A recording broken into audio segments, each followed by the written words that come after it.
ومنها ما قال بعضهم إن العام يخص بسببه وعندنا إنما يخص بسببه إذا لم يكن مستقلا بنفسه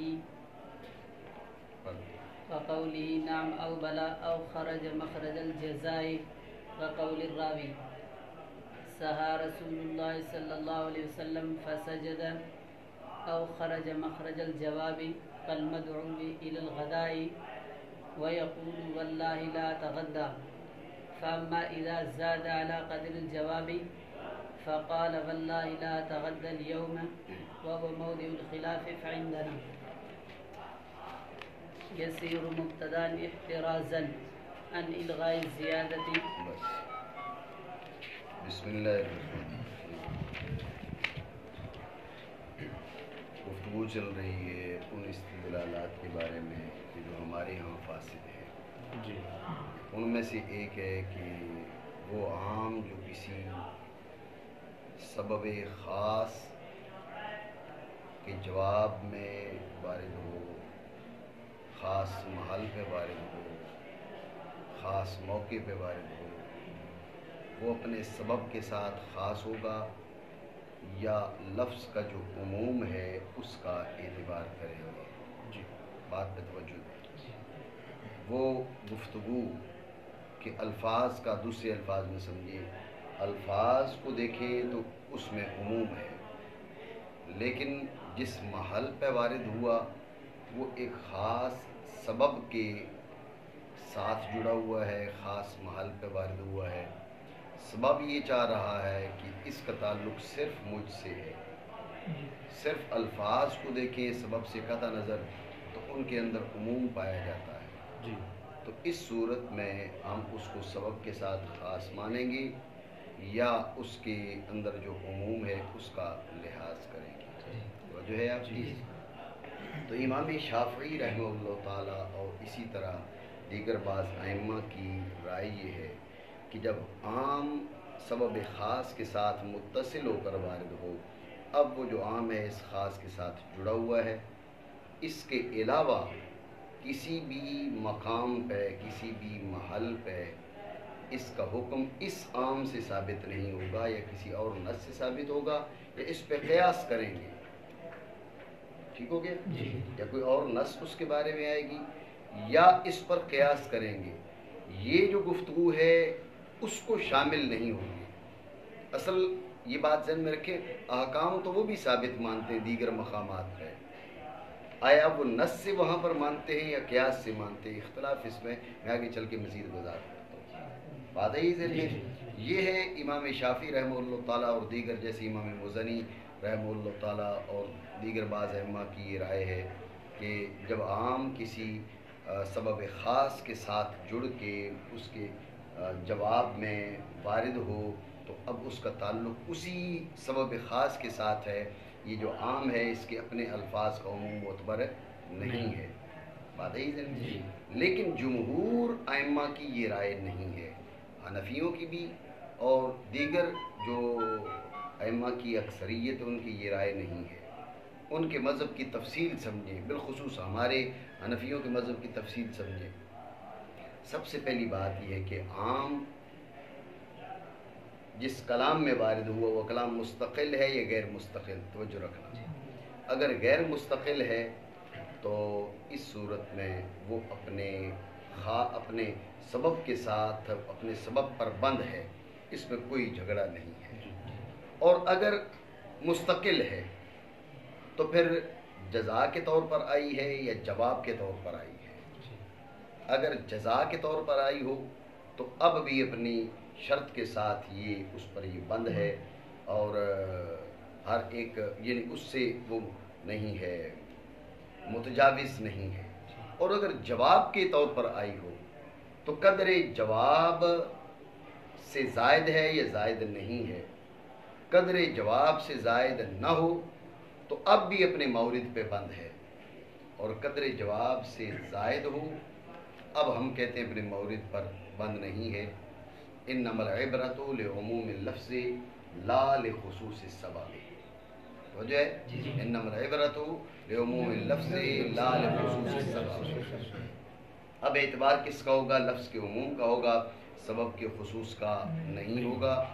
اس میں اختلاف ہے، جو چوتھی صورت ہم نے بنائی ہے، یعنی آپ کی جو گفتگو ہے وہ اس کو روکیں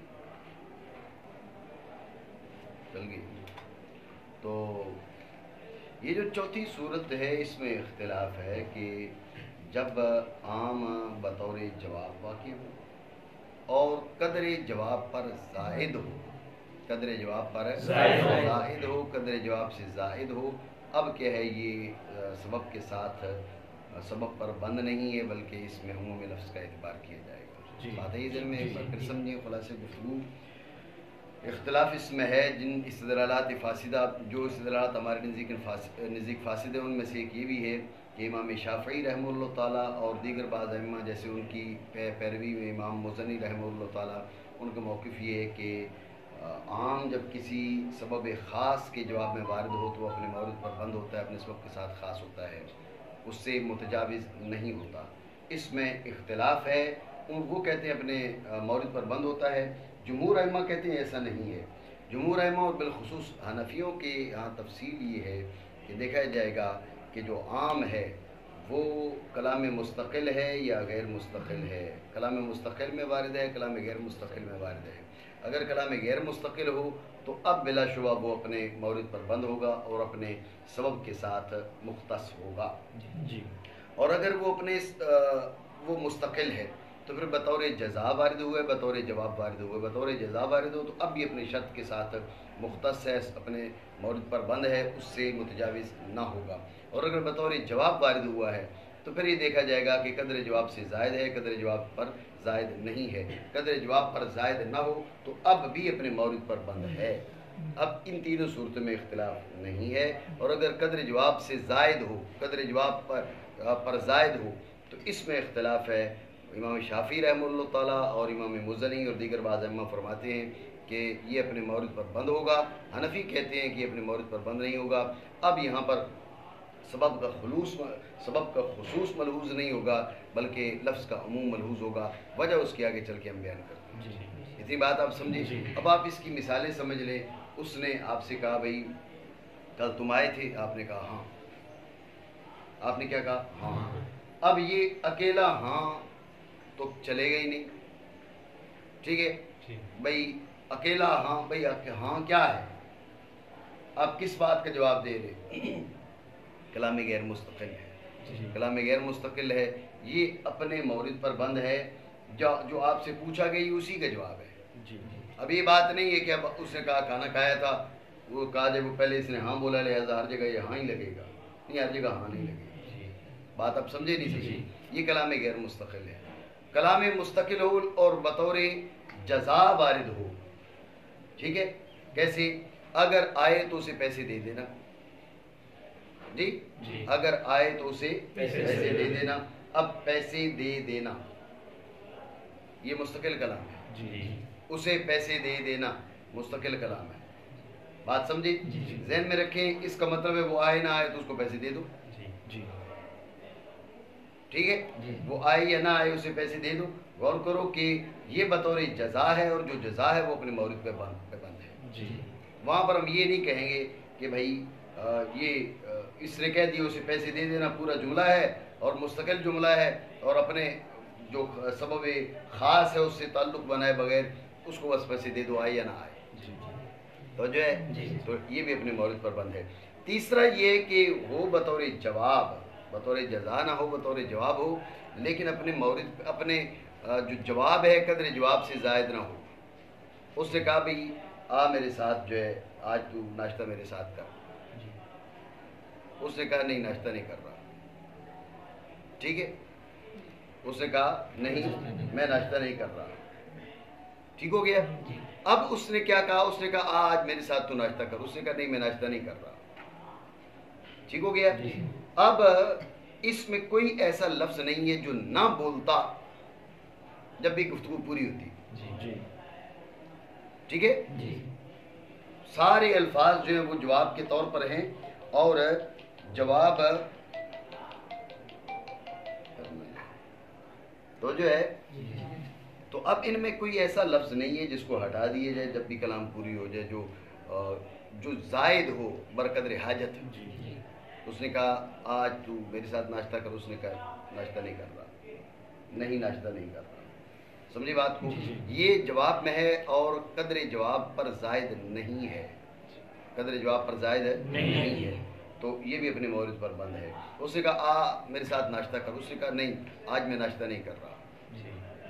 اب آج کو ہٹا دے میں ناشتہ نہیں کر رہا, یہ بات پوری تھی نا؟ پوری نہیں تھی.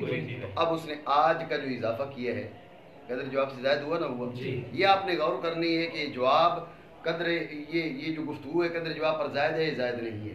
یہاں پر آپ کی عقل کا اندازہ ہوگا کہ آپ اس کا اندازہ درست کر پا رہے ہیں یا غلطی کر رہے ہیں. اگر قدر جواب پر زائد نہ تھی پھر تو اپنے مورد پر بند ہے. اگر قدر جواب سے زائد ہے, اب یہ بات ہو سکتی تھی نہیں میں ناشتہ نہیں کر رہا. اب اس نے آج کا جو اضافہ کیا یا تو اس اضافے کو لغو قرار دے. سمجھے بات کو؟ یا اس کو لغو قرار دے. اب عقل مند کی گفتگو کو جس قدر ہو سکے اس کو لغو ہونے سے بچانا ضروری ہے. لغو قرار دیں گے تو اس کی عقل پر اعتراض بنے گا. دوسری صورت یہ کہ ہم اس کو اس سبب کے ساتھ جوڑے بنا مستقل کلام بنائیں. بھائی اس سے گویا کہ کسی نے پوچھا ہی نہیں, ایسے ہی اس نے کہہ دیا بھائی آج میں ناشتہ نہیں کر رہا. لہٰذا آج اگر اس نے ناشتہ کیا تو اگر یہاں قسم کے الفاظ بولتا تو قسم ٹوٹ جاتی. پچھلی صورتوں میں قسم کے الفاظ بولتا اور اس سبب سے ہٹ کر وہ یہ کام کرتا تو قسم نہ ٹوٹتی. یہاں پر اس کی قسم ٹوٹ جائے گی. سمجھے بات کو؟ یہ مطلب ہے کہ یہ اپنے سبب کے ساتھ سبب پر بند نہیں ہے, اپنے مورد پر بند نہیں ہے, سبب کے ساتھ خاص نہیں ہے. بات سمجھ رہے ہو نہیں؟ اس سے کہا کسی نے آج میرے ساتھ ناشتہ کر. اس نے کہا میں ناشتہ نہیں کر رہا. اب اگر گھر جا کے کر لے تو درست ہے, کیونکہ اس نے یہ تھوڑے کہا تھا میں کر ہی نہیں رہا. اس نے کہا تھا میں تیرے ساتھ نہیں کر رہا. اس نے کہا کہ آج میرے ساتھ ناشتہ کر. اس نے کہا میں آج ناشتہ نہیں کر رہا, میں آج ناشتہ نہیں کر رہا. اس نے کہا میں آج ناشتہ نہیں کر رہا. تو ذہن میں رکھنا ہے قدر جواب سے لفظ آج کی وجہ سے زائد ہو گیا ہے. لفظ آج کی وجہ سے زائد ہو گیا, لہٰذا گھر جا کے اگر ناشتہ کرے گا تو یا کہیں اور جا کے ناشتہ کرے گا تو اس نے قسم کھائی ہو تو قسم ٹوٹ جائے گی. میری بات آپ سمجھیں گے؟ یہ مسئلہ ہے, ٹھیک ہے نہیں؟ اس میں سے بعض وہ ہے ان کے بعض میں یہاں خاص ہوتا ہے اپنے سبب کے ساتھ, اور ہمارے یہاں خاص ہوتا ہے. ہم بھی کہتے ہیں خاص ہوتا ہے, لیکن کل اس کے 4 مواضع بیان کیے, 3 میں خاص ہے, 1 میں خاص نہیں ہے. مانا کریں ہمارے یہاں خاص ہوتا ہے اپنے سبب کے ساتھ, جبکہ مستقل میں نفسی نہ ہو. جیسے اس کو کہنا نام یا بالا. اس نے کہا تو کل نہیں آیا تھا. اس نے کہا کیوں نہیں بالا. اس نے کہا تو کل آیا. تو اس نے کہا ہاں. اب یہ تو کلام غیر مستقل ہے, ہر جگہ پر تھوڑی لگائی جائے گی. جو سوال ہو اسی کے جواب بنے گا. ٹھیک ہو گیا؟ یا نکلا جزا کے محل پہ, جیسے راوی کا قول ہے رسول اللہ صلی اللہ علیہ وسلم سے صحب ہوئی تو آپ علیہ الصلوۃ والسلام نے سجدہ کیا. یہ نا سجدہ للسہوی, سجدہ للسہوی, تو سجدہ سہو کیا. اب یہ نہیں ہوگا ہر نماز میں سجدہ سہو آپ کرتے پھر. اگر صاحب ہوتی ہے کسی سے تو اب کیا کرے گا, وہ سجدہ صاحب کرے گا, ورنہ سجدہ صاحب نہیں کرے گا. بات ہے. یا نکلے بطور جواب, جیسے وہ شخص جس کو بلایا گیا ناشتے کی طرف وہ کہے اللہ کی قسم میں ناشتہ نہیں کر رہا. یہ تینوں مقامات ہیں جہاں پر جو عام ہے وہ اپنے خاص کے ساتھ متصل ہے, جڑا ہوا ہے, اس پر بند ہے, اس سے متجاوز نہیں ہے. بات ہے ہی ذہن میں. بہرحال جب زائد ہو قدر جواب پر تو کہے اللہ کی قسم نہ ناشتہ کروں گا میں آج. یہ الیوم کا اس نے اضافہ کر لیا, اور وہ محل خلاف ہے. ہمارے ہاں بنے گی نئی کلام. آپ نئی کلام کیوں مان رہے ہیں؟ اس نے سوال کیا, سیدھا سیدھا اس کے جواب میں یہ گفتگو کر رہا ہے. تو جو ہے اس نے کوئی بات کری, اس سے یہ جواب میں گفتگو کر رہا ہے. جب یہ اس کے جواب میں گفتگو کر رہا ہے, صاف صاف یہ گفتگو اس کے جواب میں ہے. جب یہ گفتگو اس کے جواب میں ہے تو آپ اس کو جواب میں کیوں نہیں مان رہے؟ اس کے ساتھ اس اپنے مورد پہ بند کیوں نہیں مان رہے؟ سوال ہے نہیں؟ اس کا جواب یہ دے رہے ہیں کہ اگر ہم اس کو مورد پہ بند مان لیں، یہ جو اضافی لفظ اس نے ادا کیے ہیں یہ لغو ہو جائیں گے، یہ لغو ہو جائیں گے۔ ہم یہ کہتے ہیں بھئی بولا تو اس نے اس کے کہنے پر ہے، لیکن بات اس نے مستقل کری ہے۔ اس کے سوال کو ہم بالکل لغو نہیں کہہ رہے، بے معنی نہیں کہہ رہے، جواب تو اس نے اس کے کہنے پر دیا، لیکن صرف اس کے کہنے کا نہیں دیا، جواب اس کے کہنے پر دیا، بات اس کے کہنے پر کی، لیکن صرف اس کے بارے میں بات نہیں کی، آگے مستقل اس نے کلام کی، بھئی میں یہ کام کر ہی نہیں رہا، تیرے ساتھ کیا کرنا ہے اور گھر جا کے کیا کھانا کھانا ہے وغیرہ وغیرہ، میں آج ناشتہ کر ہی نہیں رہا سرے سے۔ بات آپ سمجھ رہے ہو نہیں؟ تو اس کی گفتگو سن کر اس نے جواب بات کی ہے، لیکن اس کی گفتگو کے ساتھ اس نے اپنی گفتگو کو مکمل نہیں جوڑا، بلکہ مستقل گفتگو اس نے اپنی نئے سرے سے اس نے گویا کہ کی ہے۔ بات آپ سمجھے نہیں؟ میں نے پہلے آپ کو بتایا تھا، اب نصوص جو وارد ہوئی ہیں مخصوص اسباب کے جواب میں، تو اب اختلاف ہمارا اور امام شافعی رحمہ اللہ تعالیٰ کا کیا رہے گا؟ اختلاف یہ رہے گا کہ اس سے ملتے جلتے جو مقامات ہیں، ہم کہیں گے وہاں حکم سیدھا نص سے ثابت ہے، وہ کہیں گے نص پر قیاس سے ثابت ہے۔ دیکھا جائے گا کہ اب اس حکم کو وہ قطعی کہتے ہیں یا ظنی کہتے ہیں، ہم قطعی کہیں گے وہ ظنی کہتے ہیں، فرق یہ پڑے، حکم مانیں گے وہ بھی ثابت مانیں گے، لیکن وہ قیاس سے ثابت مانیں گے، ہم نص سے ثابت مانیں گے۔ بات آپ سمجھے نہیں؟ واسطے اعتراض کرنے کے زیادت کے الغاء سے، ٹھیک ہے، آج کافی تو